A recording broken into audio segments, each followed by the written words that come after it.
Bueno, no hay rendición de cuentas sin información y esto es así, de verdad. Si yo quiero ser crítico, ejercer la crítica, quiero revisar o comprobar por qué se ha tomado una decisión y si realmente hay razones para que se haya tomado esa y no otra, si no tengo información a mi disposición no voy a poder saberlo. Y por eso es tan importante este derecho, ¿no? Es verdad que la transparencia nos genera una sensación de vulnerabilidad, diciendo, ay Dios, si la he liado parda se va a enterar todo el mundo porque me piden la información o yo tengo que publicarla activamente. También hace que tengamos mucho más cuidado en la administración de estos recursos, que son de todos, y siempre hay que verlo como una oportunidad de mejorar, ¿no? Aquí hay algunos titulares de noticias que se elaboran durante el tiempo que yo estoy al frente de la transparencia en el Ayuntamiento de Madrid, en el año 2015-2019, algunos titulares que desde luego al Ayuntamiento de Madrid no le hacían ninguna gracia ni le beneficiaban en absoluto, ¿no? El ruido hecho a los vecinos del centro. Si yo publico las estadísticas de las infracciones, actas de inspección o procedimientos sancionadores por este motivo que se van abriendo por distritos, incluso se puede ver en qué distritos hay un problema y en qué distritos no lo hay. O si la policía municipal trabaja y levanta actas o no lo hace. O sea, que incluso está para el control interno esto también es muy útil, ¿no?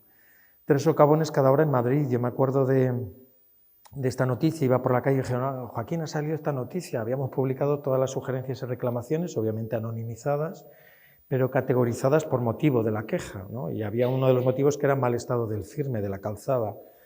El periodista obviamente se descargó ese gran Excel y dibujó en un mapa de distritos pues aquellos distritos donde había quejas y aquellos donde no había ninguna. El mapa era fantástico porque el centro, que son los distritos diríamos ricos de la ciudad, Salamanca, Centro, Retiro, estaban blanquitos, no había ni una queja. Allí el asfalto estaba puntual.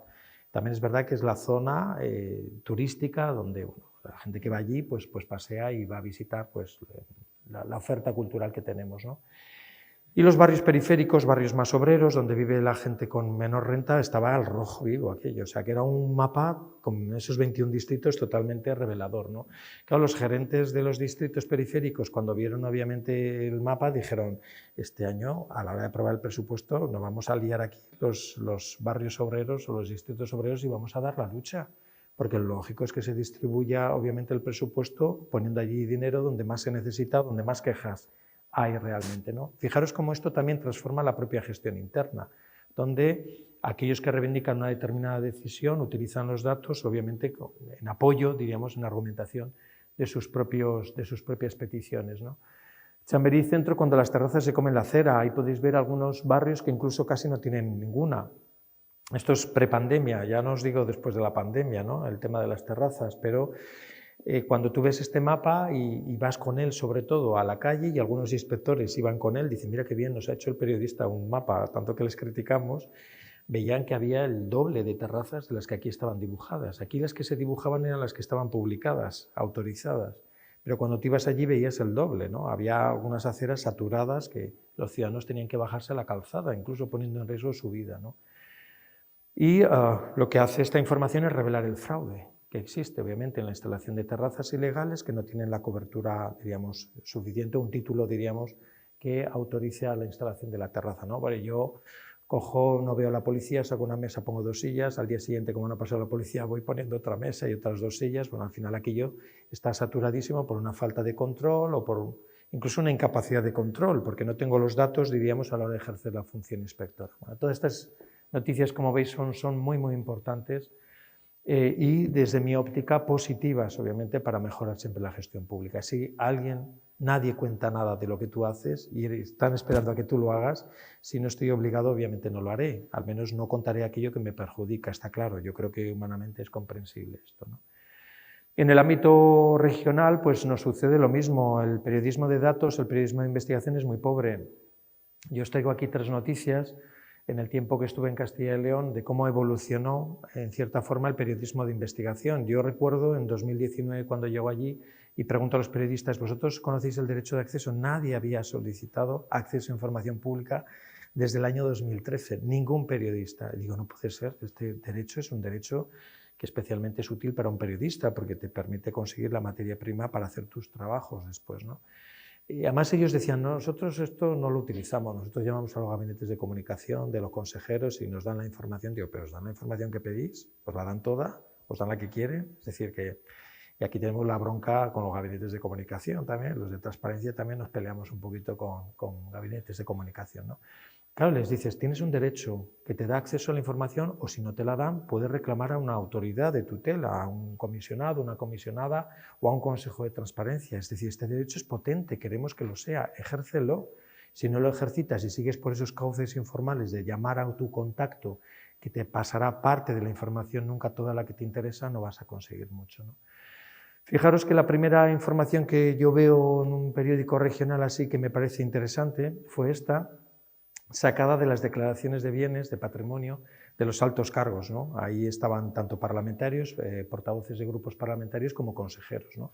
El periodista cogió el coche que había declarado en su declaración el alto cargo y pone la fotita del alto cargo que lo ha declarado, ¿no? De ahí deduce si el vehículo se ha comprado en una factoría que fabrica coches en la tierra o incluso el combustible que utiliza, ¿no? Que aparezca el consejero de Medio Ambiente con el vehículo más contaminante del mundo, pues esto a lo mejor puede generar un cierto comentario crítico, ¿no? Esto no gustó nada, me acuerdo en Castilla y León, dice, fíjate para lo que sirve el periodismo, qué vergüenza. Claro, la transparencia, cada uno utiliza los datos como mejor quiere para un relato, si es fidedigno, te incomode a ti o no, pero en cualquier caso, si la información es pública, lo que han hecho ha sido presentarla de una forma que la gente la entienda o que le resulte interesante, ¿no? Después vino el uso de los coches oficiales, que también generó un montón de bronca, ¿no? Que si se utilizaban o no para lo que debían de utilizarse o para desplazamientos privados, que no tenían nada que ver con el uso público de los recursos, o incluso la publicación de los alquileres. Incluso los titulares de los alquileres, quiénes son los propietarios de los inmuebles, el precio, la renta, estoy pagando un precio por encima del precio de mercado en la zona, quién es el titular del inmueble o quién participa en la empresa que alquila él. Y esto genera, desde luego, mucho conocimiento, ¿vale? Y incluso la posibilidad de detectar pues, alguna práctica que sea irregular o que no sea razonable, ¿vale? Y estemos gastando más dinero del que debemos o que todas las adjudicaciones van a una sociedad, diríamos, que administra pues, un patrimonio importante. Esto es interesante. A mí me gustaría ser como la gobernadora de Rhode Island. A lo mejor ella se arrepiente de haber hecho esto, porque creo que no repitió mandato, pero consideraba que era lo que debía de hacer y esto generaba, en su opinión, pues mayor confianza ciudadana, ¿no? Dijo, en cada obra pública que yo vaya a inaugurar voy a poner un cartel que diga si hemos sido puntuales y si nos hemos gastado el dinero que estaba inicialmente previsto. Fijaros en este puente, dice 10% más de pasta que me he gastado y encima lo pone en rojo, por si alguno no lo ve, y en amarillo pone llegado 5 meses más tarde. En vuestra opinión, ¿esto que genera mayor confianza o dice, bueno, esta es una gestora desastrosa, ¿no? Primero, el valor de contarlo y segundo, pues obviamente destacar aquellas cosas en las que no hemos sido, diríamos, los mejores del mundo, ¿no? Probablemente tendría que haber aparecido ahí también el contratista, que a lo mejor algo de responsabilidad tenía, ¿no? Pero lo importante es, detrás de estos datos, que tampoco son, diríamos, muchas veces los peores del mundo, está la necesidad o posibilidad de argumentar por qué. Puede ser que se haya incrementado el coste del contrato porque la guerra de Rusia y Ucrania haya elevado el precio de los materiales. Puede ser que nos haya pasado por medio una pandemia y haya tenido que destinar los fondos, obviamente, para otros fines de emergencia y, por tanto, voy a llegar tarde. Es decir, lo importante detrás de esta información es que haya una posibilidad de argumentar y de justificar por qué las cosas no van tan bien o no han funcionado tan idóneamente como yo en principio tenía previsto en mi planificación o en mi plan de contratación, ¿no? Los menos adeptos a la transparencia dicen, fíjate, encima gastándose el dinero en una valla publicitaria, que esto es muy típico, ¿no? Siempre dices, oiga, esto cuesta 5 euros, es un vinilo, al día siguiente ponen la actuación de Katy Perry, o sea que tampoco se gasta mucho dinero, ¿no? Diríamos que el poco coste que tiene la transparencia realmente se amortiza al primer instante porque aporta mayor conocimiento y esto es un capital obviamente importante para un ciudadano responsable, activo en la sociedad que quiere saber obviamente a dónde va el dinero que él paga, ¿no? Que él aporta a lo público. No sé si alguna de vosotras estáis viendo esta serie de Bear, yo creo que es en Amazon Prime, ya estoy haciendo también publicidad. Es un chico que hereda un local, un restaurante de su hermano fallecido. Es un gran chef, se hace cargo de él y dice voy a reflotarlo, ¿no? Pero se da cuenta de que aquello hace aguas por todas partes.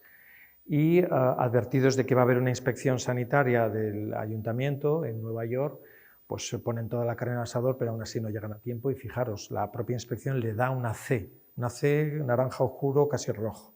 Esto tiene mala pinta, ¿no? De hecho, fijaros que desolados están ahí como diciendo, ¿y ahora qué hacemos, no? ¿Por qué? Porque esa C, aparte de tenerla que exhibir en el propio local y todo el mundo lo va a ver y va a decir, uff, yo ahí no entro, también lo publican en una página web para que todo el mundo esté advertido. No hace falta ir físicamente para ver si ese local está en condiciones o no. Es como un toque de atención, te dan 15 días, soluciona el problema, porque a la siguiente visita, si esto no está resuelto, clausuro y cierro obviamente el local y tienes que dejar de hacer tu actividad, ¿no?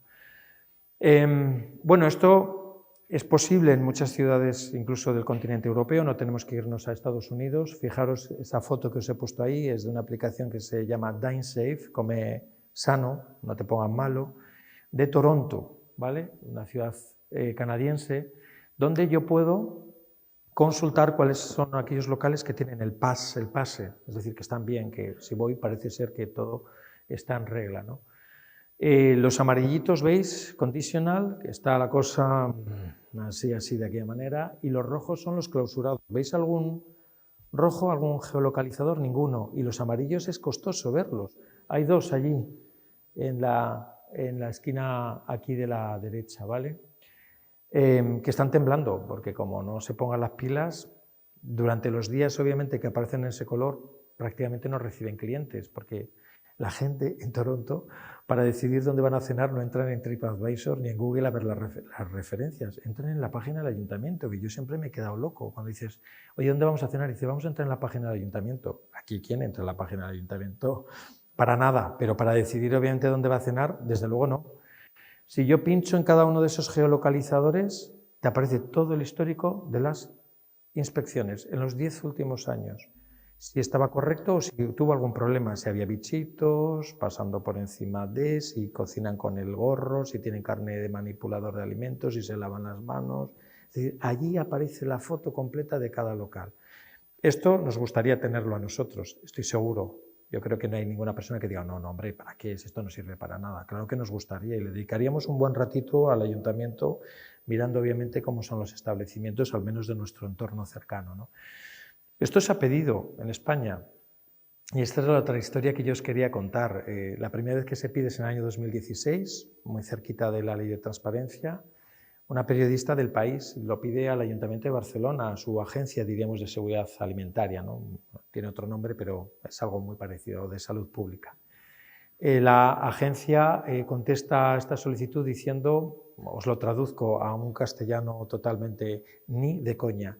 Obviamente dijeron el artículo 14, no sé cuánto, pero dijo, esto, ¿cómo se lo vamos a dar? Vamos a decirle a los establecimientos que tienen alguna pega o algún inconveniente, pobrecito, les vamos a hacer daño en su negocio. Y bueno, obviamente la periodista dice, pues yo no me conformo con esto, voy a ir al Consejo de Transparencia catalán, que conocemos con las siglas GAIP, G-A-I-P, ¿vale? Para mí, junto con la comisionada o la Comisión de Transparencia de Murcia, a la que obviamente hay que prestarle atención porque es vuestro órgano de control, para mí la mejor, y también el Consejo de Transparencia andaluz, porque se entienden muy bien sus resoluciones, son relatos muy cercanos a la vida cotidiana y es muy fácil entender los supuestos que ellos abordan, ¿no? Bueno, cuando va al Consejo de Transparencia catalán, dice, bueno, antes de resolver, me gustaría saber la opinión del colectivo, de los posiblemente afectados o perjudicados en el caso de que esta información se facilitara a un periodista, ¿no? Y en vez de ir uno por uno, porque eran muchos, dice, voy a ir a las asociaciones que representan al sector para que ellos difundan o divulguen obviamente esta reclamación y opinen en el plazo de 15 días. ¿Queréis saber que en 15 días nadie abrió la boca, no dijo ni mu? Que yo quiero pensar, porque obviamente no lo sé a ciencia cierta, que las propias asociaciones dijeron, bueno, si salimos en defensa de la parte de nuestro colectivo representado que no cumple con la normativa, los que sí cumplen y se dejan el dinero van a decir, yo me voy a otra asociación, porque me da una asociación que representa a aquellos que no cumplen obviamente con las cosas y nosotros que nos gastamos la pasta, ¿dónde estamos representados? 15 días nadie dijo nada, el Consejo de Transparencia dijo, voy a coger la balanza, sacó la balanza que saca todos los días y dice a favor o en contra del acceso a la información.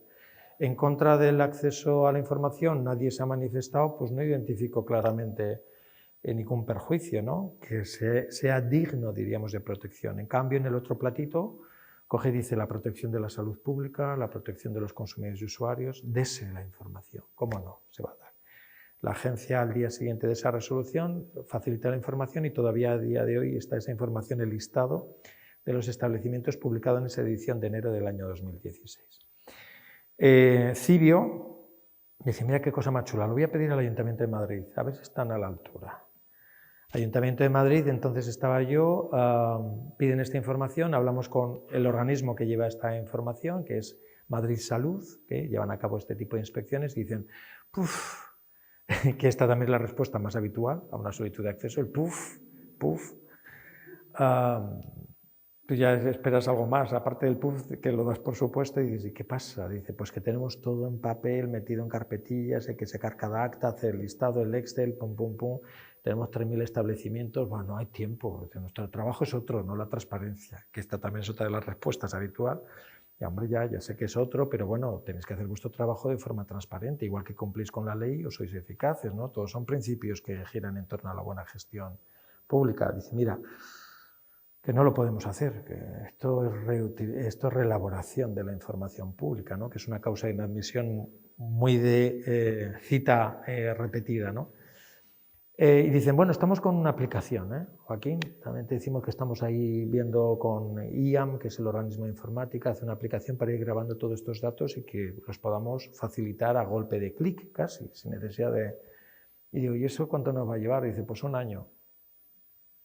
Digo, vamos a negociar con Cibio, ¿vale? Yo tenía ya entonces buena relación con ellos, ahora la tengo todavía mejor y digo, oye, mira, es que nos pasa esto, es que, pues a lo mejor, no sé si por amistad o lo que fuera, dice, vamos a esperar un año. Pero Joaquín, un año, ¿eh? No más. Venga, vale. Se inadmite obviamente la solicitud por elaboración y deciden no ir al Consejo de Transparencia. Pero al año siguiente, puntualmente, como en el cumpleaños, vamos a presentar otra vez la solicitud. Presentan la solicitud, tú vuelves otra vez a Madrid Salud y dicen, puf, otra vez, dice, uy, esta respuesta me suena, dice, puf, puf, y hicieron así, puf, puf, ¿no? Y oye, la aplicación esta, dice, ¿qué aplicación? Digo, la aplicación de la que me hablasteis hace un año. Digo, nos ha pasado un camión por encima y pues esto lo hemos, digo, pues esta vez sí que nos funden, obviamente, porque esta información tendría que estar a disposición de, pues lo siento y tal, bueno, a lo mejor se olvidan y no reclaman, pues reclamaron obviamente puntualmente el Consejo de Transparencia y Buen Gobierno, el Consejo Estatal, porque en aquel entonces nuestro órgano de control era el Consejo Estatal. Dice, primero mirando por el retrovisor, dice, si los catalanes han dicho esto, como para no decirlo yo, porque también compiten y dicen, oye, yo quiero tener pues resoluciones atrevidas, arriesgadas, valientes, ¿no? Y aparte de todo, consideramos que efectivamente tienen derecho a esta información, es que no podemos decir que no, y si el Ayuntamiento de Madrid no tiene una aplicación para facilitar estos datos es para matarles, hay que tirarles de la oreja y decirles que se pongan las pilas, que esto realmente es crucial, es crítico. Obviamente fallan a favor, el Ayuntamiento de Madrid en aquel entonces la consigna era que no se recurría a nada en vía contenciosa de un órgano garante de transparencia, porque obviamente puede o no equivocarse seguramente, igual que todos, ¿no? Podemos equivocarnos, pero se le daba más valor a las decisiones que tenía ese órgano independiente que a cualquier decisión, obviamente municipal en este ámbito de la transparencia, ¿no? Y ordena obviamente que se dé la información, se tiran un mes sacando de las carpetillas los papelitos y haciendo sus listados y lo mejor de todo, para algunos lo peor de todo, es el impacto que tuvo esta información porque Cibio obviamente la información la quiere para contarla, no la quiere prácticamente para nada más, ¿no? Y hizo un trabajo, un mapa otra vez de la ciudad, súper chulo, más bonito todavía, identificando aquellos establecimientos que sirven comida que no cumplían con la normativa porque tienen un acta de inspección negativa, ¿no? Lo peor del tema, o lo más importante del tema, es que muchos de esos establecimientos eran de titularidad pública. Una escuela infantil que tiene un comedor y los niños se quedan, una residencia de personas mayores, también de titularidad pública. Imaginaros cuando se publica esta información al día siguiente, los papás en los coles queriendo sacar a los niños del cole, los papás también a sus mayores queriendo sacar a los mayores de la residencia. Claro, al final el debate del tema es por culpa de la transparencia, no gracias a la transparencia. tenemos que decidir dónde queremos estar, porque cuando somos gestores públicos probablemente esto nos incomoda, pero cuando somos usuarios, y todos lo somos, porque somos también ciudadanos, decimos, claro, es que yo quiero saber cuál es la residencia de personas mayores que tiene mejores o más altos niveles de calidad, yo quiero saber la escuela yo quiero saber qué universidad tiene las mejores evaluaciones de calidad docente, yo quiero saber todo lo que sea ejercicio de la función inspectora, de control, de verificación, los resultados, porque todo afecta obviamente a mi día a día, al uso que yo hago de los servicios públicos, ya no digo de los servicios que prestan otros, ¿no? Por eso la importancia de esta información y por eso este relato, ¿no? Evaluación de los servicios que presta una residencia de personas mayores. Esto en Alemania, esto es cortesía de un gran periodista, Daniele Grasso, del País, que hizo este estudio. En Alemania pues, publican los datos, el resultado de la evaluación de cada uno de los servicios que se prestan dentro de una residencia de personas mayores, ¿no? Lo que es la comida, la higiene, la limpieza, el trato de los residentes, la fisioterapia, incluso la peluquería, quién sabe, ¿no? Y esto se exhibe, se expone en las residencias, cualquiera lo puede ver, o puede verlo obviamente y consultarlo vía internet, ¿no? Fijaros qué importante, esto tampoco lo conocemos ni lo sabemos en nuestro país, ¿no?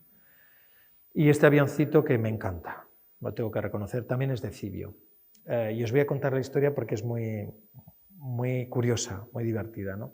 Civio en el año 2015 pide al Ministerio de Defensa saber las personas que volaban en estos vuelos, se llaman los vuelos del Grupo 45, son vuelos, misiones, diríamos, de España a otros países, donde va una autoridad o varias, pero siempre acompañadas de grandes empresarios, diríamos, o CEOs, diríamos, de grandes empresas, ¿no? Son quizá vuelos para hacer marca España, un poco para facilitar y abrir la posibilidad de que iniciativas españolas del país pues, tengan, diríamos, su difusión o su implantación en otros países, hagan su negocio, ¿eh? Diríamos que llevan a los CEOs de grandes empresas para hacer también negocio de España en esos países. Ellos quieren saber, Civio dice, oye, ¿quién viaja gratis? Y a mí me encantaría también que hubiera alguna plaza que se sorteara, ¿no? Desde luego las de Punta Cana, Santo Domingo y todo esto, pues nos apuntaríamos unos cuantos. Bueno, yo creo que a cualquier sitio donde volaran, pues iría, ¿no? Pero, oye, si se paga con presupuesto público, pues bueno, que sepamos al menos quiénes viajan, diríamos, sin coste o con cargo, diríamos, a lo que es la hacienda pública, ¿no? El Ministerio de Defensa, ya os podéis imaginar la respuesta, que fue parecida a la del Ayuntamiento de Barcelona en el caso anterior que os he contado, ¿no? Dicen, no, esto no, ni de coña, esto afecta a las relaciones exteriores, a la seguridad nacional, a la defensa del Estado. Dice, madre mía, que de cosas tan importantes por saber, obviamente, quiénes vuelan con cargo, diríamos, a los recursos públicos, ¿no? Emprende Civio la lucha, el Consejo de Transparencia dice, claro, cómo no, tribunales, juzgados centrales de lo contencioso administrativo, que antes era la primera instancia en vía judicial, dicen que esto no, se recurre a Audiencia Nacional, dicen no, esta información no se puede saber. Ya os digo que la Audiencia Nacional es el orden, digamos, el tribunal que normalmente dice que no a nada de transparencia, en cambio el Tribunal Supremo, menos mal que le corrige, le da collejas y dice sí, por favor, cómo no. En el caso Bosco, que os había contado antes, lo del bono eléctrico, la Audiencia Nacional dijo que no, en cambio el Tribunal Supremo ha dicho que sí, está constantemente en esta materia corrigiendo el criterio de la Audiencia Nacional, que es muy restrictivo, ¿no? Esto llega 4 años más tarde del Tribunal Supremo, 4 años más tarde. Esta investigación que quería hacer Civio en el año 2015, dice, wow, ahora nos llega en el año 2019 la sentencia del Supremo diciendo, ok, claro, ¿cómo no? Esta información es información pública, es un coste que asume la hacienda pública y no sabemos obviamente quién viaja en estos vuelos, ¿no? La información se facilita, en cumplimiento de la sentencia del Supremo, a Civio, y Civio, para contar esto, en vez de hacerlo en un artículo de prensa así plano, dice, voy a montarlos en el avioncito. ¿Os acordáis de los consejeros que antes estaban fuera del coche? Pues a esto los mete y los pone en las ventanitas, ahí súper guapos están todos, ¿no? Y vemos quiénes son. Fijaros que detrás de esta información hay un criterio de ponderación, hay una ponderación que podemos adivinar, porque hay algunas caras donde solamente se ve el perfil. Si veis al final del avión, ¿vale? Veis algunas caras que no se sabe quiénes son, o distribuidos, ¿no? por el avión, por la aeronave.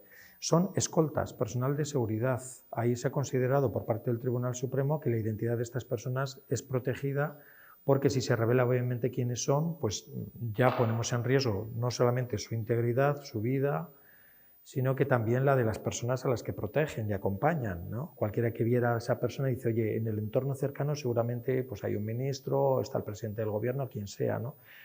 Entonces, en la ponderación hemos decidido proteger más la identidad como derecho, obviamente también constitucional, frente al acceso a la información pública. En cambio, en la ponderación con respecto a otras personas se ha considerado que primaba el derecho de acceso a la información pública sobre la protección de datos. Fijaros cómo hay que ponderar siempre, dependiendo de quién se trate, cuál es el interés mayor o menor que genera, obviamente, conocer la identidad de una persona con respecto a la protección de datos personales al que tiene también derecho, ¿no? En ese vuelo vemos pues, CEOs de grandes empresas, vemos al ministro Margallo, no sé si lo veis ahí, ministro de Asuntos Exteriores. Fijaros que el mayor debate que se generó respecto a esta información es su acompañante, que era su esposa, su mujer. Porque alguien dijo, ¿y la mujer por qué viaja? ¿Representa o ejerce alguna representación pública de intereses nacionales o no? ¿Tiene alguna labor o misión que cumplir? Y aunque fuera un pequeño debate el que se generó, realmente el que se generó fue especialmente este, que probablemente en lo que es nuestro patrimonio afectan un 0,00001 céntimo. Pero sí que es importante de cara a pensar si realmente este es un gasto que tiene que soportar el Estado o no lo tiene que soportar el Estado, ¿no?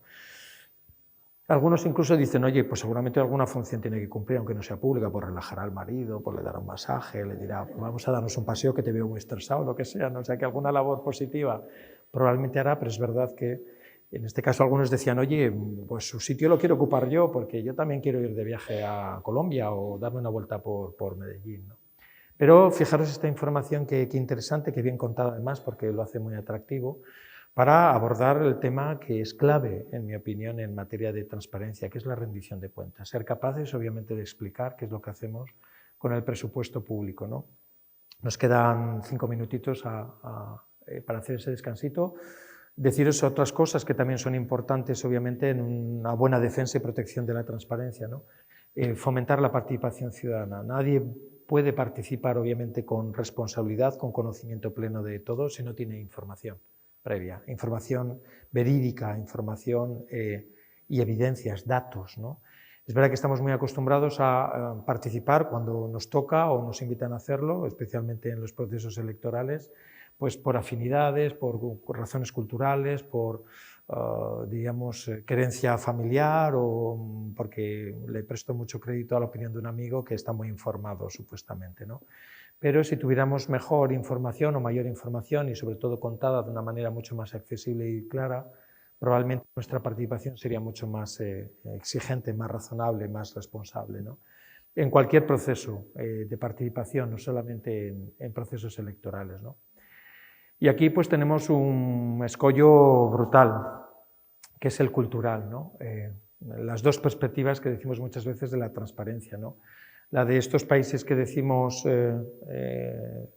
nórdicos, que por razones culturales y religiosas, ¿no? Aquí el luteranismo y el calvinismo seguramente ha ido decantando y haciendo mella durante largos siglos para que ellos acaben pensando que efectivamente todo aquello a lo que contribuimos todos es sagrado y hay que cuidarlo y protegerlo porque en ello no solamente está una parte de mi patrimonio, sino que está la de los demás. Esa concepción comunitaria, colectiva de las cosas, para ellos es clave, es esencial, ¿no? Y nadie va por un parque dando una patada a un banco, rompiendo las lamas, dando una patada a una papelera, mobiliario urbano que se ha costeado obviamente con cargo al recursos de todos, ¿no? No hay tantos controles para entrar en un autobús ni en un metro, no hace falta saltarse un torno porque todos entienden que cuando usan el servicio es porque pueden hacerlo, ¿no? El día que tú te cuelas, yo lo hice con 18 años en la ciudad de Hamburgo, y cuando me descubrieron, debía de pasar un inspector al año y me tocó a mí. Y recuerdo, lo peor que recuerdo no es que me llevaran a comisaría con 18 años, sino cómo me miraron el resto de los pasajeros que iban en el autobús, como si fuera un ladrón, un defraudador, ¿no? En realidad todos ellos habían pagado su título, lo pagaban mes a mes, y en cambio yo, el jeta, el listo, me había colado y a quien defraudaba esencialmente es a la comunidad, ¿no? a la propia ciudadanía, ¿no? Bueno, en nuestro país pasa todo lo contrario. Ahí tenéis a José Mota, la vieja del visillo, que nos retrata fenomenal. mirando ahí por una rendija que no me vea nadie, pero yo quiero enterarme de todo, ¿vale?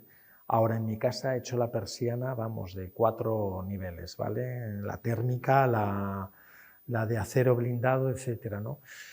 Lo que es de todos no es de nadie, nadie identifica que hay ahí una parte suya y de los demás, lo maltratamos, lo descuidamos, lo destrozamos. Muchas veces ocurre con ese equipamiento que os decía urbano, ¿no? o con medios de transporte público. Y quiero saber además todo de todos, pero que de mí no sepa nadie nada, ¿no? Esta es la cultura que tenemos ahí tan arraigada en este país fantástico, pero que desde esta óptica y perspectiva la verdad es que tenemos mucho que aprender. Ojalá pudiera haber una lobotomía y decir, oiga, en esto vamos a introducirle un pequeño chip que nos viene hecho de fábrica, diríamos, de otro sitio, ¿no? Pero que es costoso conseguirlo porque este discurso o este tema del que yo estoy hablando, la transparencia, tiene mucho que ver con esto y todavía seguimos diciendo, ¡buah, qué pereza! ¡Buah, qué rollo! Ya lo único que me faltaba, que es las expresiones normalmente que nos surgen cuando hablamos de esto, ¿no? La transparencia es muy, muy importante para mejorar en eficacia y eficiencia. Allí donde se sabe lo que se hace y tengo acceso a resultados, pronto me dicen, oiga, usted tiene que mejorar porque en el ranking está el último. No puede ser que, como os decía antes, administraciones con la mitad de recursos consigan hacerlo mejor. ¿Ustedes han hablado con ellos para saber cuál es el truco o cuál es la clave? ¿Quieren mejorar o no? Aquí os hablo, y con esto hacemos ese descansito, si os parece, de Jeremy Bentham, que es un jurista clásico, que escribió una obra hace un par de siglos que se titulaba El Panóptico. Por eso hablamos de arquitectura panóptica. El Panóptico es un libro que ofrece o sugiere, propone un modelo de construcción de centros de prisión, ¿vale? Centros carcelarios. Ese modelo arquitectónico se basa en módulos circulares, lo veis, muy parecido al de la imagen, construidos todos ellos en torno a una torre circular que está en el centro, donde supuestamente se aloja el vigilante. Digo supuestamente porque los reclusos, los internos, no pueden saber a ciencia cierta en qué momento está el vigilante, pero simplemente el hecho, digo esto en el modelo teórico, de pensar y sospechar que el vigilante está mirando y está tomando buena nota del comportamiento de ellos, que se reflejará obviamente en beneficios penitenciarios como salir los fines de semana, tener un contrato de trabajo dentro de la prisión, ¿vale? Ante ese temor, supuestamente los reclusos se comportan mejor. Y de ahí viene esa frase célebre que utilizamos muy a menudo los que trabajamos en este ámbito de cuanto más te observo, mejor te comportas. No importa tanto quién te esté observando o viendo, es posible que ni siquiera sepas quién lo está haciendo, algunas veces sí que lo sabes porque hay un artículo de prensa que relata obviamente sobre lo que tú haces y publicas, pero la mayor parte de las veces no lo sabemos cuando publicamos en un lugar de acceso público donde no hay que registrarse ni identificarse para poder acceder a la información, que esta es la publicidad activa, su importancia, ¿no? Cuando sabemos que nos están observando, normalmente nos comportamos mejor. Y volvemos otra vez a los ejemplos de la vida cotidiana. Nadie que va por la calle o en la oficina, delante de 100 compañeros nos metemos el dedo en la nariz, ¿no? O vamos al baño o intentamos hacer, salvo en los semáforos donde no tenemos pudor ninguno y hacemos una limpieza drástica de las fosas nasales, ¿vale? Pero es verdad que cuando vamos a hacer algo que sabemos que puede generar un juicio negativo o crítico en los demás, lo hacemos a escondidas, lo hacemos en la intimidad o lo hacemos al menos no a la vista de todos, ¿no? Por eso cuando no tenemos más remedio que mostrarnos ante los demás, porque la ley a empellones nos pone en primera plana y dice ahora cuente usted lo que ha hecho y demuéstrelo con datos, pues obviamente eso genera normalmente pues una práctica virtuosa, una buena práctica, diríamos una mejora en la eficiencia, porque yo quiero contar lo bueno que hago y no obviamente que me identifiquen por ser el último de la fila porque no soy capaz de hacer nada al derecho. Bueno, importante también la transparencia para que, diríamos, la clase política, los responsables públicos, de alguna forma recuperen también a esa parte de la ciudadanía que ha salido huyendo, despavorida y desapegada y desafecta, obviamente, de lo público, conocidos pues, los casos de corrupción pública que a lo largo del tiempo se han ido dando, ¿no? Es verdad que ha habido una etapa, una época en la que la transparencia ha aparecido en letras capitales en todos los programas políticos, programas electorales. Ahora es verdad que tenemos que escarbar algunas veces un poquito para encontrarla por ahí, ¿no? Y la integridad y la ética pública. Pero yo estoy seguro de que la transparencia volverá periódicamente a ocupar ese altar, diríamos, de las portadas y de las fachadas, ¿no? Diríamos, de los programas electorales, porque la necesitamos cada vez más. Y finalmente la transparencia también es importante para prevenir y luchar contra la corrupción. Y es verdad que esta finalidad no es que no la vea clara, pero también muchas veces digo que el corrupto ya se las busca y se las apaña para no aparecer nunca, diríamos, en los papeles ni en los portales de transparencia, ¿no? Solo faltaba. Con lo cual, bueno, al menos sí que es una buena herramienta para intentar prevenir o evitar hacer algo que no se debe, porque ante el riesgo, al menos, de que todo el mundo te pueda observar y ver. Pero es verdad que como herramienta para luchar, diríamos, una vez que se detecta la corrupción, pues algunas veces no se ha demostrado, diríamos, muy útil, ¿no? Ahí tenéis a este señor que es el juez Louis Brandeis de la Corte Suprema Americana, que tuvo una actividad muy intensa durante la década de los años 30 del siglo pasado, va a cumplir, diríamos, o cumpliría ahora un siglo, que pronunció esta frase que veis ahí, ¿no? La luz del sol es el mejor desinfectante. Allí donde se ve lo que sucede desde fuera, yo lo puedo apreciar sin ninguna cortapisa. Normalmente, igual que habíamos visto antes, las prácticas pues, son mucho más virtuosas o son, diríamos, más positivas, ¿no? Es una frase muy curiosa porque ha sido utilizada también o reutilizada por muchos de nuestros políticos. Yo recuerdo Susana Díaz, que fue presidenta de la Junta de Andalucía, de escucharla en su campaña: la transparencia es la mejor lejía, que para el caso es más o menos lo mismo que aquí se dice, y es la traducción, diríamos, un poquito más a pie de calle, pero bueno, está bien que no solamente se pronuncie esta frase, sino que también nos la creamos cuando divulgamos o contamos información pública que tenemos en nuestro poder. Bueno, Luis Brandeis, que nos gusta a los transparentes siempre rendirle homenaje como si fuera un altarcito aquí, porque realmente para nosotros también sigue siendo muy inspirador. ¿Vale? Bueno, conceptos de transparencia hay tantos como personas trabajamos en este ámbito. Algunas son muy académicas, como las de mi querido Manuel Villoria, pero es verdad que si lees esta definición a las 9 de la mañana, yo alguna vez se lo digo, pues te da un poquito mareo, ¿no? Porque dice flujo incremental de información. Bueno, necesitamos, diríamos, también algunas definiciones que sean, diríamos, más en el lenguaje menos académico y más divulgativo, como la que da el Supervisor Europeo de Protección de Datos, ¿no? Que dice que la transparencia hace referencia a que la toma de decisiones por parte de los entes públicos sea abierta, sea transparente, sea participada. El hecho de motivar o tener que motivar las decisiones hace que sean mucho más razonables, ¿vale? Y que es importante que los ciudadanos tengan al alcance los datos que han valorado los responsables públicos a la hora de tomar decisiones, es decir, que no solamente conozcan ellos los datos que les han servido para tomar decisiones, sino que esos datos los podamos conocer nosotros también para juzgar si la decisión que se ha tomado era la única posible o era la decisión más aportada, ¿no? Eso es lo que hace que las decisiones pues, sean controlables, ¿no? Para nosotros eso es muy importante. Y sobre tipos de transparencia, pues hay muchas clasificaciones, ¿no? Está transparencia opaca y clara, que siempre me decís, Joaquín, te has equivocado, no puede haber transparencia opaca. ¿Qué vas? Esa se nos da fenomenal. Esta es la que nosotros somos los mejores del mundo. Cuando publicamos cosas en formatos horribles, escaneados, léase, información de hace 10 años, pues hombre, yo quiero la fresca del día. Cuando voy a la pescadería no quiero que me den el pescadito con los ojos ahí hundidos y con una mala cara. Información que no se entiende porque utiliza un lenguaje administrativo oficial que no está al alcance, diríamos, de los ciudadanos, que no son empleados públicos, ¿no? Eso se nos da maravillosamente bien. La información clara es la que busca formatos reutilizables, accesible a todas las personas, en lenguaje claro, información periódicamente actualizada, información relevante, no toda la turba, diríamos, de información que lo único que hace es aturdirnos y confundirnos. Esto es muy típico en administraciones poco transparentes, publicar mucho. Fijaros qué contrasentido. Lo que pasa es que tienes que andar escarbando para ver dónde está la información que realmente aporte algo de cara a formar esa conciencia ciudadana, ¿no? Yo muchas veces hago la comparación en una inundación, agua desde luego hay a diestro y siniestro, pero agua potable que realmente sea útil y se pueda consumir, hay que buscarla y localizarla con con mucho tiempo y con mucho cuidado, porque no la hay prácticamente. Y esto sucede algunas veces en muchos portales.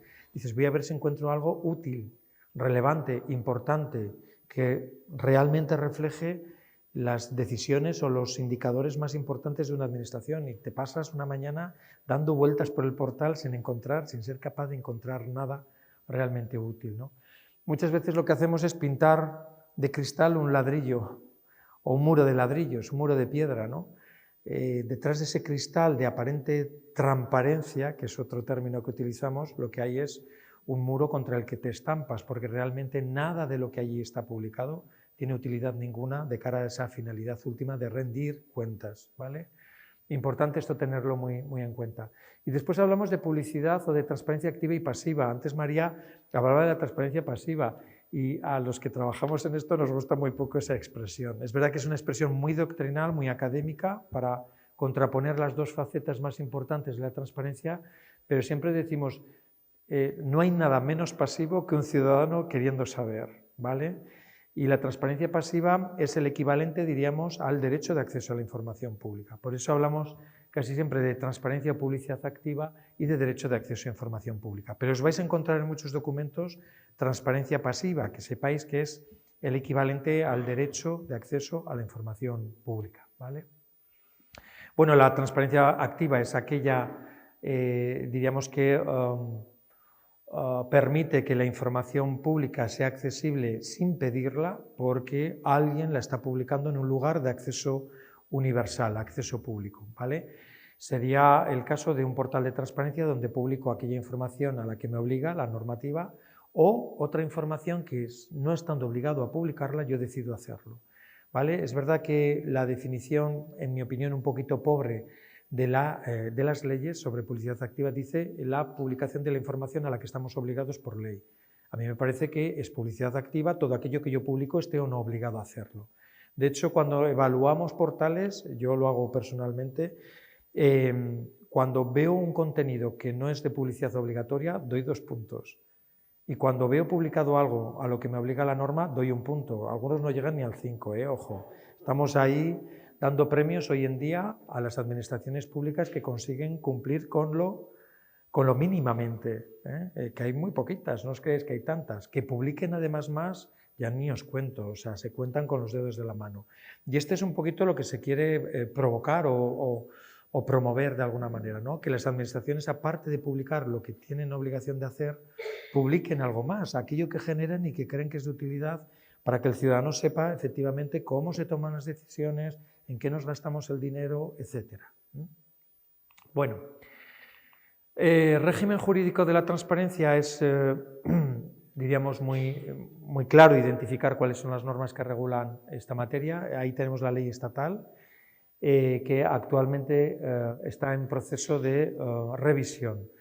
El lunes pasado terminó el plazo de audiencia e información pública al anteproyecto de ley de administración abierta, que con ese nombre va a modificar la ley de transparencia, tanto publicidad activa como derecho de acceso, pero además va a abordar la primera regulación a nivel estatal de la participación ciudadana como otro eje importante del gobierno abierto. Va a regular también determinadas cuestiones de conflictos de intereses de altos cargos. Incluso está hace un pequeño retoque de la ley de incompatibilidades, ¿no?, de empleados públicos. Pero esa ley de administración abierta va a derogar la ley de transparencia en la parte que hoy vamos a contar, ¿vale? Es verdad que todavía es anteproyecto de ley, queda todavía que el Consejo de Ministros lo apruebe como proyecto y lo remita a Cortes, y viendo obviamente el horizonte que tenemos por delante, el tiempo que queda de legislatura, es muy, muy poco probable que esta ley se vaya a aprobar. Probablemente se atascará en el Congreso de los Diputados. Es verdad que hay un consenso muy importante o estas leyes no salen adelante, pero de momento nos sirve para discutir y debatir, ¿no? Otra vez un par de años más o 3 años más, porque llevamos algunos una década hablando y discutiendo sobre estos temas. Pero está bien ver cuál es la postura del Estado en la modificación de esta ley y seguramente en la exposición comentaré algunas de las cosas que se pretende o se prevé hacer, que son buenas o no tan buenas. Creemos que este anteproyecto de ley no es un avance en absoluto en todo, sino que en algunas cosas incluso se retrocede. Pero bueno, os lo contaré para que sepáis el estado actual, diríamos, de esta cuestión, ¿no?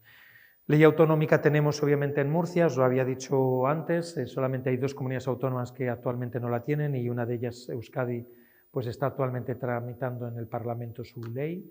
Tenemos esa ley de 2014, como veis muy temprana, una ley muy cercana en el tiempo a la ley estatal, al año siguiente prácticamente, porque la ley estatal es del 9 de diciembre, esta es de 16 de diciembre, pues al año siguiente. Muchas leyes, las de primera generación, pues son de estos años, ¿no? Diríamos del año 2014-2015.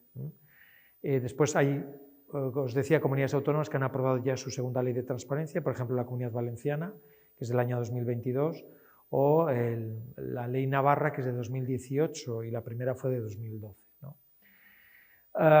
También los ayuntamientos pueden aprobar ordenanzas locales de transparencia. De hecho, Murcia tiene ordenanza de transparencia, la ciudad de Murcia tiene ordenanza del año 2017, Madrid la tiene desde el año 2016, es decir, que intentamos también que las propias entidades locales adopten, diríamos, decisiones normativas en esta materia, que pueden hacerlo, ¿vale? Digamos que es una materia sobre la que puede regular cualquiera. Es verdad que dentro del corsé o el marco normativo que le dibuja la ley estatal y la ley autonómica siempre que las entidades locales estén en el ámbito de aplicación de la ley autonómica. Hay leyes autonómicas que no aplican a las entidades locales porque las han dejado fuera y leyes autonómicas que las han incluido. Entonces, no nos vamos a encontrar, diríamos, el mismo régimen en todas las administraciones locales, ¿vale? Para facilitar el trabajo de elaboración de ordenanzas locales por parte de los ayuntamientos, en la FEMP hemos abordado la aprobación de ordenanzas tipo. Esto es un modelo de ordenanza para que las entidades locales tramiten sus propias normas siguiendo un modelo que nosotros proponemos. Ha habido una ordenanza tipo en esta materia en 2014 y la actual es del año 2023. Yo tuve ahí la suerte de coordinar el grupo de trabajo que elaboró esa ordenanza y se elaboró con periodistas, con sociedad civil, con órganos de control, con gestores de la transparencia dentro de las administraciones públicas de distinto orden. Fue un proceso muy participado y por eso fue muy discutido, ¿vale? La última sesión fue divertidísima porque allí los periodistas diciendo, oye, yo quiero que la ordenanza tipo diga esto, ¿no? Algunas veces no lo puedes decir porque obviamente contraviene la normativa estatal y ellos siempre buscan obviamente mayores dosis, ¿no? de transparencia, pero bueno, yo creo que es un buen texto que está disponible para todo el mundo. Si teclea una ordenanza tipo transparencia le va a aparecer en Google y además ha intentado redactarlo en un lenguaje claro que sea fácilmente entendible, ¿no? Bueno, ¿quiénes son los sujetos obligados por esta normativa de transparencia? Pues los que aparecen en este artículo 2.1, los veis ahí, yo os he marcado los que tienen una vinculación con el sector público autonómico, pues tenemos a las comunidades autónomas ahí en primera fila, tenemos a los organismos autónomos, tenemos entidades públicas empresariales, tenemos a las universidades públicas en el párrafo D, a los colegios profesionales, cámaras oficiales, también en Murcia, porque tenéis un mar fantástico, las cofradías de pescadores, que también son administración corporativa. Tenemos a las instituciones autonómicas análogas a las que ahí aparecen mencionadas, que son las del Estado. Pues si tenemos un órgano externo de control de las cuentas, pues estará el Parlamento, Consejo Económico y Social, etcétera, ¿no?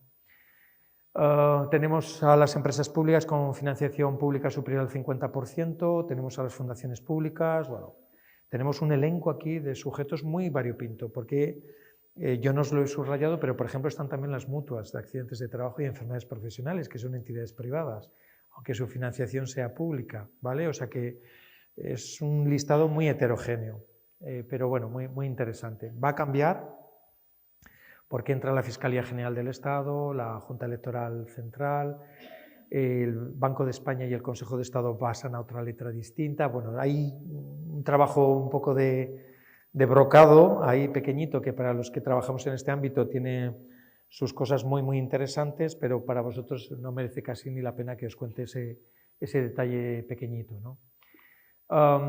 Fijaros que dos fotos de dos portales de dos entidades tan distintas obligadas por la ley de transparencia, pero que tienen una estructura muy parecida. Ahí tenemos la Casa Real, que tiene 3 grandes bloques de información, que son los 3 artículos de publicidad activa de la ley estatal: información institucional, organizativa, planificación, el organigrama de la Casa Real, ¿vale? La normativa de la Casa Real y la información económica, presupuestaria y estadística. Fijaros que la siguiente foto es de FREMAP, que es una mutua, no tiene nada que ver con la Casa Real, son dos entidades de una naturaleza totalmente distinta y en cambio podemos identificar esos tres grandes bloques también, ¿no? Tenemos la información institucional y organizativa, tenemos la normativa de aplicación y tenemos la información económica, presupuestaria y estadística. Si algún parecido tienen estos dos portales en dos entidades tan distintas es porque les aplica la misma norma y generan, diríamos, una estructura de contenidos en su portal pues muy similar, muy parecida, ¿no? Importante, y esta es una cuestión que a nosotros nos gusta mucho advertir, es que a los efectos de la ley se entiende por administración pública únicamente los sujetos que aparecen en estas cuatro primeras letras. Fijaros que en esas cuatro primeras letras están las mutuas de accidentes de trabajo. Una mutua es una administración pública a los efectos de la ley de transparencia y esto no es nada obvio. O yo lo sé y lo analizo detenidamente o se me va a pasar por alto. Quiere decir que ahora cuando veamos la información que hay que publicar obligatoriamente, yo tengo que leer cada párrafito con mucha atención, porque cada párrafito tiene un ámbito de aplicación distinto. Unas veces dice, las administraciones públicas publicarán, y tengo que saber lo que es una administración pública a los efectos de la ley, los cuatro primeros párrafos del artículo 2.1. Otras veces dicen los sujetos del artículo 2.1, que son todo el listado. Otras veces dicen todos los sujetos del título 1, son los del 2, el 3 y el 4 que vamos a ver. Y esta es una complejidad muy importante que se subsana horrorosamente en el anteproyecto de ley que se está tramitando actualmente. No han acertado a hacerlo bien. Pero exige mucha atención a la hora de leer, porque puede ser que haya una obligación de publicidad activa que me aplique a mí porque soy uno de los sujetos de los cuatro primeros párrafos del 2.1, pero otras no se me apliquen. Es decir, que esto hace que casi todas las administraciones o los consejos de transparencia elaboren un mapa de obligaciones por sujeto obligado distinto. No es lo mismo ser un colegio profesional que ser una entidad local o una empresa pública con participación del 50% capital público. Esta es una advertencia que siempre os hacemos porque la primera sensación que uno tiene es que todo lo que ahí aparece como obligatorio lo es para todos y no. Cada sujeto tiene su elenco de obligaciones y, como os digo, tiene esa dificultad interpretativa que hay que conocer bien y por eso yo os lo advierto, ¿vale? Partidos políticos, organizaciones sindicales, organizaciones empresariales también obligadas por la ley, pero ojo, dice arriba capítulo 2 del título 1. ¿Qué significa esto? Que estos sujetos solamente están obligados por determinadas obligaciones de publicidad activa. Yo no puedo ejercer el derecho de acceso frente a estos sujetos, porque el derecho de acceso está en el capítulo 3. Si yo quiero pedir una información a un sindicato, si él quiere contestarme, puede hacerlo libremente, pero no está obligado por la ley. De hecho, su respuesta nunca será recurrible en vía contenciosa porque no es un sujeto obligado desde la perspectiva del derecho de acceso a la información pública, ¿vale? Esto es importante también saberlo. Igualmente, solamente están obligados a publicidad activa beneficiarios de ayudas y subvenciones. Cualquier sujeto privado, particular, cualquier persona, física o jurídica, que haya recibido un determinado volumen de ayudas y subvenciones públicas, 100.000 euros como mínimo, o que el 40% de mis ingresos proceda de ayudas y subvenciones públicas cuando al menos se obtenga la cuantía de 5.000 euros. Esos son los dos topes que hay que cumplir. Bueno, cualquiera de los dos, ¿vale? Si cualquiera de los dos topes se supera por una entidad privada que percibe subvenciones, debería hacer publicidad activa de determinadas informaciones. Igualmente, como habíamos visto en partidos políticos, sindicatos y organizaciones empresariales, yo no puedo ejercer el derecho de acceso frente a un gran perceptor de ayudas públicas, ¿vale? Imaginaos una organización no gubernamental, una ONG, que su patrimonio se nutre básicamente de aportaciones y subvenciones públicas y supera ese tope de 100.000 euros, yo no podría ejercer el derecho de acceso frente a esa entidad, no podría pedirle saber en qué ha aplicado o gastado esos 100.000 euros.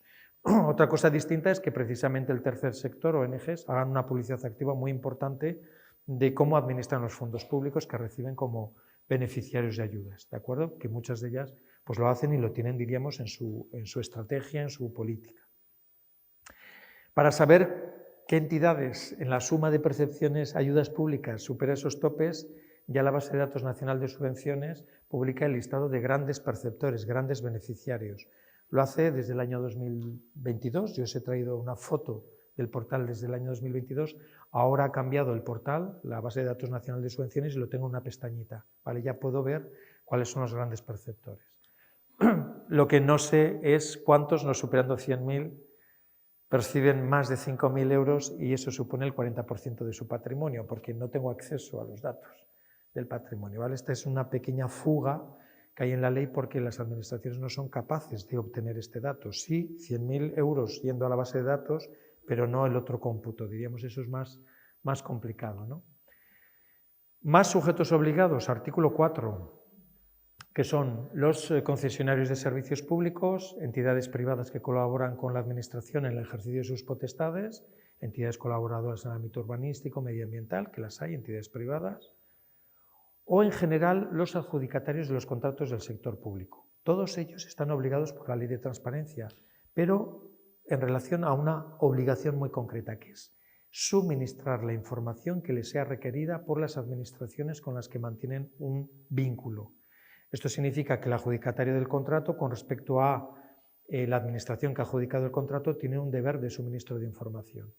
Pero ese deber es con respecto a la administración con la que mantienen ese vínculo, no con el ciudadano. Esto es, un ciudadano tampoco puede formular una solicitud de acceso a una empresa contratista de la administración pública. Tiene que formularla a la administración. Si la administración tiene la información relativa al contrato, obviamente gestionará y resolverá la solicitud de acceso, pero si necesita información que tenga que obtener del adjudicatario del contrato, le requerirá para que la información se la entregue, ¿vale? Esto es lo que nos dice más o menos el artículo 4. Están obligados al suministro de información a la administración con la que mantienen ese vínculo. Previo requerimiento, si yo obviamente la información no la tengo y la tengo que requerir. Mirad esa última frase que yo os he señalado, he subrayado en azul, porque va a desaparecer. En el anteproyecto de ley ya no se recoge, a propuesta también del grupo de trabajo que nos reunimos en el año 2022 para elevar estas propuestas al Gobierno, ¿no? ¿Por qué se elimina esta frase? Porque dio lugar a muchos conflictos y litigios. Muchos contratistas, cuando tú les pedías la información para dar respuesta a una solicitud de acceso, te decían que esa información era suya, sabía generar esa información empresarial, que tiene un interés económico y comercial, que facilitársela a cualquier ciudadano que la pida pues puede generar un perjuicio para sus intereses económicos. Y además decían, y como en el contrato que nosotros tenemos suscrito con ustedes no aparece para nada que esta obligación sea una de las que yo tengo que asumir, y en el propio artículo 4 dice, de acuerdo con lo que se diga en el respectivo contrato, lo siento. Hizo falta varias resoluciones de los consejos de transparencia e incluso sentencias judiciales para que los tribunales dijeran, mire, la obligación de suministro de información es nítida, no está sujeta a ninguna condición. Si el contrato no dice nada, sí que lo dice la ley. Lo que el contrato sí que puede decir es cómo cumplir con la entrega de la información, en qué plazo, por qué vía, en qué soporte, en qué canal. Pero que desde luego alguien le puede requerir esta información y usted no debería de negarse a entregarla a la administración, debería de ser así, ¿vale? Cuando usted le entregue la información a la administración, si tiene algún problema con la información que le está entregando porque considera que no debería de facilitarse a quien la ha pedido, hágalo saber y la propia administración a la hora de resolver ponderará, a la vista obviamente de los inconvenientes que usted le ha advertido. Pero no le puede servir a usted como excusa para no entregar la información el hecho de que vea algún problema en que esa información se facilite o no. Esa decisión es de la administración pública, nunca es del concesionario, nunca es del contratista, ¿vale? De estos casos ha habido así. Yo he pasado por varios. Os digo un ejemplo para que lo veáis y lo toquéis. Periodista que quiere saber los ingresos, por ejemplo, del Ayuntamiento de Madrid que obtienen, los ingresos que obtienen los concesionarios del Ayuntamiento de Madrid en la explotación de aparcamientos públicos, ¿vale? No todos se gestionan directamente por la empresa también muchas veces municipal de transportes, sino que algunos están en régimen de concesión, explotación por un tercero. Cuando se pide esta información al tercero porque se constata que el ayuntamiento no la tiene, el tercero dice, para empezar, en el pliego de concesión no aparece ninguna obligación de suministro de información. Alguno te decía de bromas, mire, y si no, hay aquí un pequeño incumplimiento de esta obligación de entrega de una información que aparece en el pliego, que es del año 70, en pesetas, y dice, yo le doy 10 euros y queda saldada la deuda. Con esto no me pida usted la información que yo no se la pienso dar, ¿no?